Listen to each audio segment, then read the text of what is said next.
सोलहो बरिसवा की हमरो उमरिया पियवा बहरेगा वावे हो लाल पियवा बहरेगा वावे हो लाल। चिट्ठियों न भेजे पियवा पतियों न भेजे जोड़ा बोएरन पे ठावे हो लाल जोड़ा बोएरन पे ठावे हो लाल। ससुर भसुर बाणे खेत खरी हनिया लहुरा देवर घरवा बाणे हो लाल। चिट्ठी बाच के सोनाव हो लाल चिट्ठी बाच के सोनाव हो लाल। चिट्ठिया बाचत देवर मन मुसु कैले भैया रंडी कैले बाणे हो लाल। पाँव परोसिनी तू मोरे गोतिनी कोई अकील ताव हो लाल कोई अकील ताव हो लाल। पियवा रंडी कैले बाड़े हो लाल।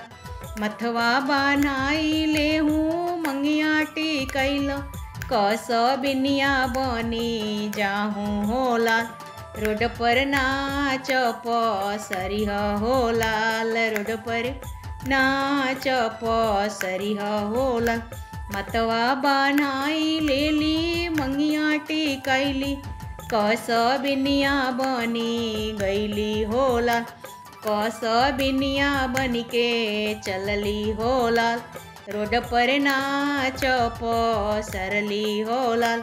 सबके हुआ वेला दल से पैदल पियवा कार दौरावे हो लाल पियवा बुलेट दौरावे हो लाल।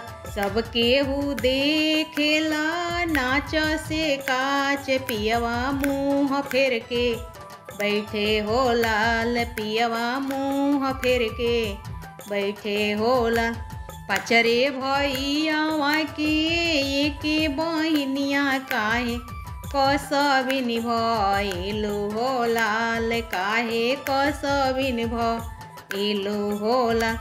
पचरे बहिनिया के एके भैया रजवा के पुतवा तू हव हो लाल रजवा के पुतवा तू हव हो लाल। काहे रंडी कैले बाड़ हो लाल काहे रंडी कैले बाड़ हो लाल।